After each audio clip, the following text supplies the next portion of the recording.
I guess what I'm interested in is not the facts, not the fact that Geraldine here in the group might know 3 more things than me. Does that mean she wins? Not really. What students are really interested about is really in terms of their own interest. And also you think about the wider world.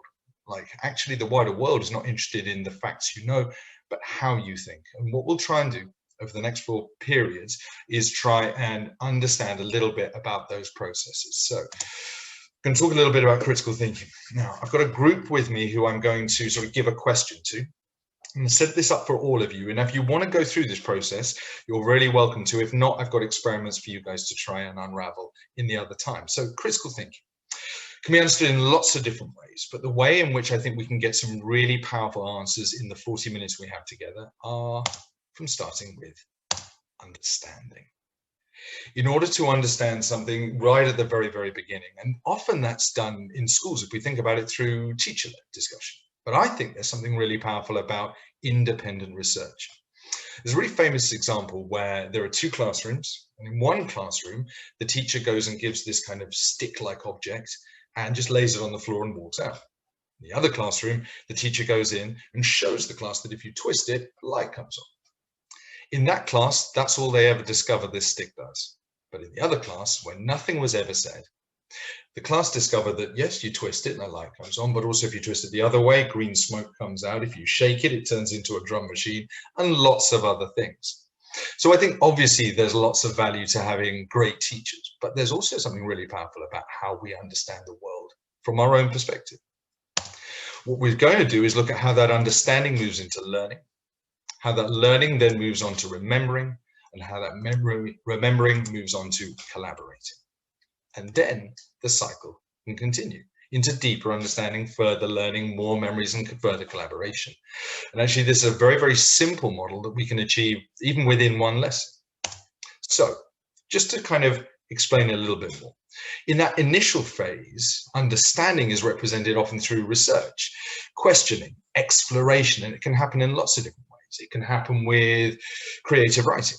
For instance, one particular experiment that I run with creative writing is just let go, just write, don't even think, just write, just lift your pen up and go to the next word.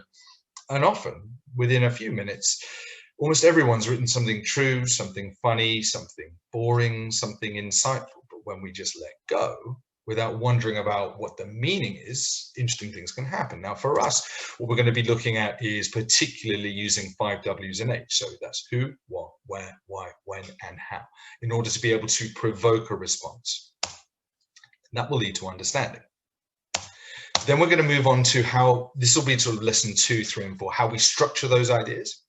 And actually that structure is going to come through a particular graphic technique called mind mapping. For instance, Kareem or Kareem. And the reason that that's effective is because there's images and lots of other things that we're going to discover tomorrow. And that's going to be around learning, demonstrating understanding. I think this is one of the biggest issues. When I work with all different year groups, and some people are like, oh, Kareem, I didn't really remember it. And you're like, well, did you understand it? And they're like, no, not really. So at the heart of it, can we demonstrate understanding? And we can do that by choosing colors and images and symbols that represent our ideas. We're then going to, in lesson 3, look at presentation. And what presentation does is it starts to develop memory, which is amazing. What if I said that your brain is the most complex thing in the known universe? It just feels crazy. Maybe not right now this afternoon, but that's what you have. Now, they've told us that for us as memory, we remember 7 plus or minus 2 things on average, which means if you're leaving the house and your mum and dad is like shouting ingredients at you as you leave the house, you might remember 3 or 4 things to pick up in the shop, maybe 5 or 6. By the time we're done on lesson 3 on Wednesday, you'll be able to remember 30 things in less than a couple of minutes and hold on to them forever. So that's going to be recalling. Then we're going to look at how that level of self-reflection, when I say self-reflection, what do I mean? I guess I mean you never really understand something until you can express it back. And so we're going to look at that power of like, oh yeah, I see.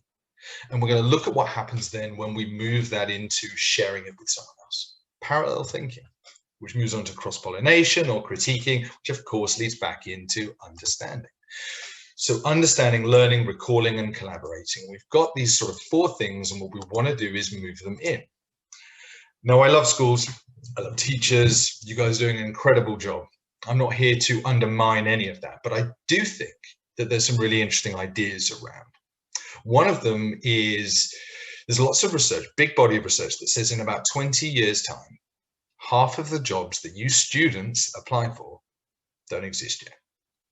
Which means we really need skills that can last the distance. And they're the skills that I'm interested in. Independent learning, collaboration, creativity, being able to research, being resilient, being courageous.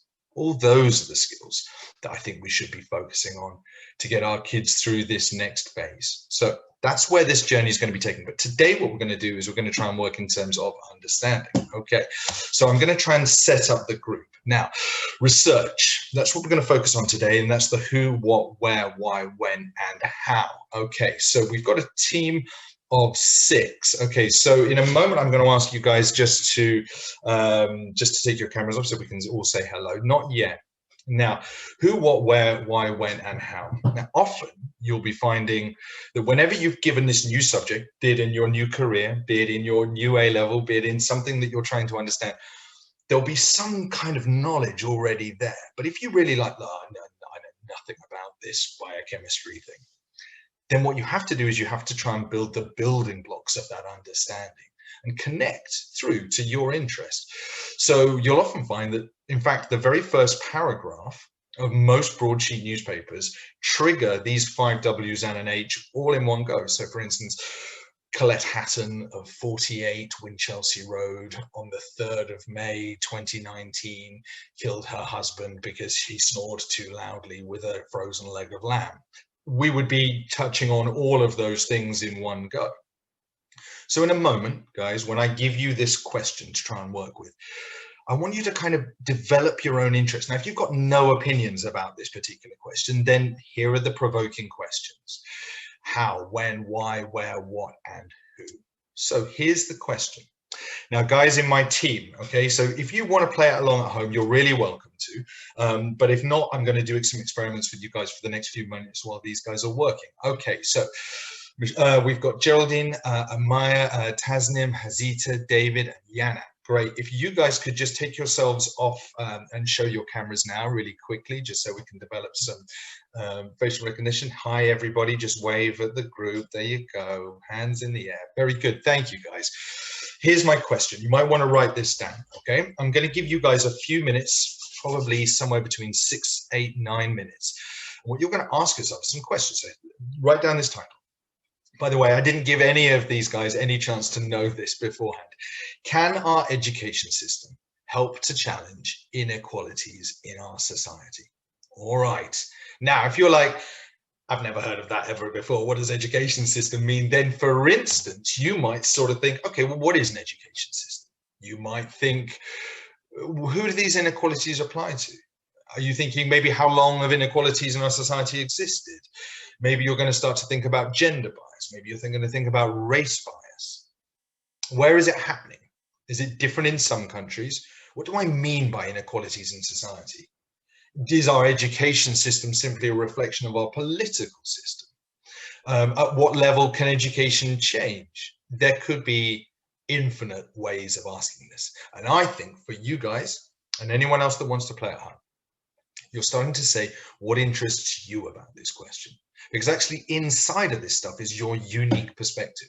And I think in general, and I'm sure most teachers would agree, the GCSE framework in this country doesn't really give that openness to being able to sort of say, ask what you want and tell me what you already know. And this sounds strange. When everyone walks into this virtual room, you already know millions of things. And actually when learning becomes easy is when you're simply trying to attach it to your own thoughts already. Now, that also implies that there's an openness and sharing stuff. Like, I don't think there are inequalities in our system, and other people are like, what? I don't believe it. But that sense of openness is really powerful and engaging with people respectfully. So, guys on the home team, here we go. So Geraldine, Hazita, Amaya, Tasnim, and Yanat, and David. Just nod if you're good. Nod if you're good. Give me a thumbs up. Show me your thumb, your human thumb. There it is. No emoji thumbs. Good. Guys, I'm going to give you a few minutes to work with that question. Again, just jot down your thoughts. Go down, like, look, very niche. Maybe one of you's been working a lot and thinking a lot about the Rhodes sculpture, you know, that's been in that Oxford University, and you want to sort of talk about the representation of entrenched wealth within the education system. Maybe some of you just want to talk a little bit about your own experiences at school and the inequalities you might have felt from teachers, or otherwise, or positive. I'm going to give you guys 5, 6, 7 minutes to start getting your own thoughts down. Now, take your cameras off. Thank you very much. Okay, I'm just going to put a clock timer for these guys. Okay, I'm going to come back to them really soon and get some of their thoughts. Now, if you're not playing along at home, I'm just going to set those guys up. I'm going to talk a little bit around why I think that having a structured approach can be really, really powerful. Okay, so first of all, often when we're in a situation, be it in school or be it in work, we want to recall our ideas. Oh, I think actually in 1972 this happened, or I think when you found that there was this new law that was passed, we found that inequality altered. You want to be able to recall ideas in those moments, don't you? In a way, that's kind of where we're at for most of us, whether we're at work or at school or at college. But in order to recall, we need to remember. And they're different. That's like, remembering is like, oh, do you remember when we were like, yeah. Oh yeah, like I made you remember. I recalled it. But in order to remember, we need to learn. And in order to learn, we need to understand. And in order to understand, we need to pay attention.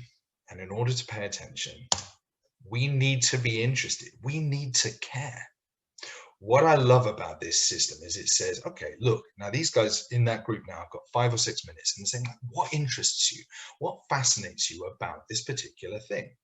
And in a way, that's starting to make it happen, because if we're not interested, none of that other stuff happens. So in a way, this is a way of saying, don't worry about the lesson not being so interesting for you. You tell me what you would find interesting. And once that happens, then we can start to build back up. And actually, part of this is also through associations. We're interested in things, we're then associating, and that's part of how our brain works. Michelle, you're very brave. If you could you take yourself off mute, Michelle, for a moment and just show me your screen? That would be super helpful. Thank you very much.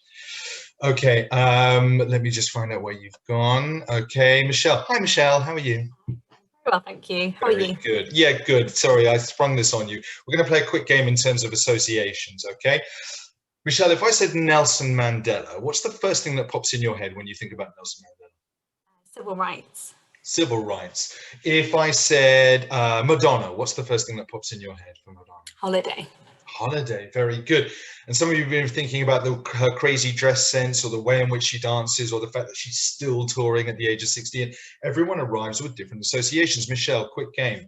I'm going to say a word. As soon as you hear this word, don't shout out, don't say the same word back. Just say what it makes you think of, okay? And then I'll say what your word made me think of, and we'll just bounce it around a little bit. Try not to say anything too strange, but, you know, now I've said it, it's kind of out there. All right, good luck. Okay, Michelle, I'm going to say the word foot. What does the word foot make you think of? Ball. Ball, very good. Football makes me think of Europe. What does that make you think of? Brexit. Brexit, wow, this is going well. Brexit makes me think of rhetoric. What does rhetoric make you think of? Propaganda. Very good. Propaganda makes me think of World War II.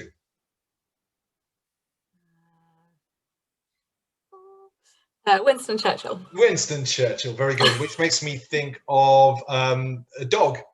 What do dogs make you think of? Cat. Cat, very good. You can see what we're doing. Thank you, Michelle. Now, Michelle, obviously we didn't practice that in advance, but you're saying the first thing that pops into your head, because again, it sounds strange, but you literally know millions of things. And so when learning becomes easy, it's when we start to associate and develop our interests. Michelle, you can hide now. Thank you so much. Well done, you. Now, what this provokes is that sense of association. It's powerful. Now, a lot of teachers sort of think, well, that's all good, but I've got a curriculum to teach, mate. So we tried this, and we went into year 5 primary school, and we went to a year 5 group, and we started to say, okay, we're going to talk about space. And I want everyone to work for 3 or 4 minutes. I'm putting on my primary school voice. We're going to talk about space. We're going to talk about space. And we're going to talk about 3-4 minutes, all on your own. Everyone work. And just write down all your thoughts about space. A little bit like what the guys are doing today, but a more complex subject around education and inequality. Okay, 4 minutes went by. Everyone was like, whoa, okay, cool. Then you got 2 people together. You got Bob. Is there a kid in primary school called Bob? Not anymore. Bob working with Tabitha or whatever. And you got them working together. And then we're looking at each other's ideas. Oh yeah, that makes me think of it. And then I got them to do like a big picture of all the things they knew together. And it was like way more. They provoked ideas. And then you're like, okay, cool. Now 2 become a 4. Now all of you guys, let's get Jamil, let's get Mohammed all working with Tabitha and Bob. And then they made a big picture of all the stuff they knew. And their minds are getting blown. They're like, man, we know so much. And I was like, stop.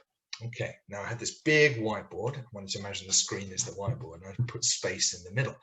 And I was like, okay, so who thought about stuff around the moon? And loads of hands went up. Okay, we'll do a little branch around the moon. You can come up and draw stuff later. Who thought a little bit around planets? Yeah, loads of planets, and so on. And we talked about lots of different subjects. And this, to be honest with you, graphic doesn't really represent everything we talked about. And then I was like, okay, cool. Now I want you guys to come up and draw your own ideas onto this big mind map. And we were starting to draw about Armstrong, and some people were talking about the space race, and someone talking about how the moon was created. It used to be on the Earth, you know, and then it shot off, and then it was, what? That's crazy.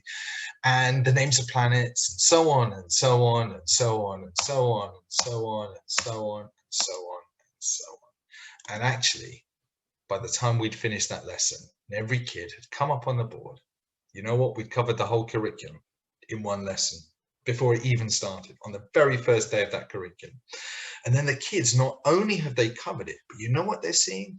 They're not just seeing their own fact. So now they feel engaged and enfranchised, like they have agency around the curriculum, but they're asking questions, and they're seeing where it's going, and they're looking at the space between ideas, and they're seeing how things connect. And already, just within that one ability to say, what do you already know? We'd covered it already, and now the kids were engaged. So lots of different ways around questioning techniques. Today, I mean, we're going to come back to the main group in a moment. How are we doing on time? Pretty well. But a couple of other tools, like we could use 5 W's and an H, but we don't have to. In fact, what we could do is we could use something called Wheel of Perspectives. Now, when I'm working with companies, so I do some work, well, I'm working with the European Parliament at the moment, which is exciting. Obviously, you know, I'm the English guy with the Brexit sort of thing on my head, but, you know, they work with me anyway, and that kind of works. And actually what we do in terms of problem solving at the beginning is to look at certain challenges. So for instance, I need to understand a problem, but I don't just want to do it from my view. So we do it from maybe what the finance director would think, and what the marketing director would think, and all these different people. And this is called a wheel of perspectives. It's taking yourself away and sort of saying, well, you know, walk a mile in someone else's shoes and have a look. And that can be a really great device along with 5 W's and an H, or you could do something called 5 Whys. And these are, again, just small examples of the questioning process, but 5 Whys is great. Now that's like, if you've got like a kid brother or sister, like quite small, and they're like, why? Because I like it, why? You know, and that process will actually be really great at uncovering things. So for instance, drilling down, getting inside of things, moving past the superficial. For instance, the statement like, I don't know, I want to get an Xbox. Why? Oh, well, because I'm a bit bored at home. Why? Well, my sister's just left to go to university, and I feel a bit upset. Why? Well, I guess I feel like she's abandoned me a little bit. Well, why? Well, actually, you know, last time she left, we had a bit of an argument, and I feel a bit upset by it. Okay, cool. So it wasn't really about the Xbox then? Well, no, not really. And actually simply asking why can be a tenacious way of finding out root causes. Again, these are simple techniques. Companies aren't cared about what you know, they're caring about how you think. And if you can have a shared language with each other around questioning techniques, it's really, really important. Question, can you?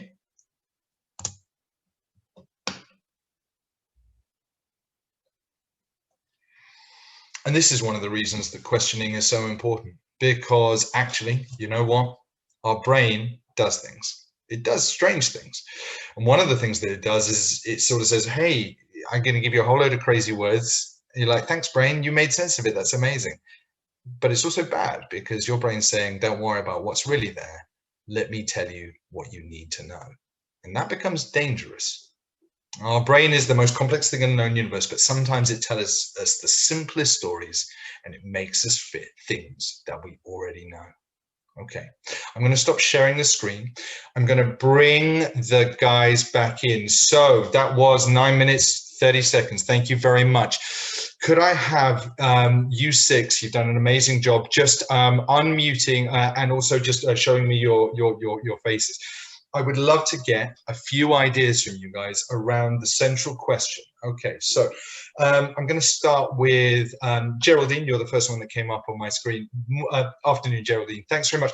You don't need to tell me all your ideas, but what was an interesting thread that you started to think based on the 5 W's and an H?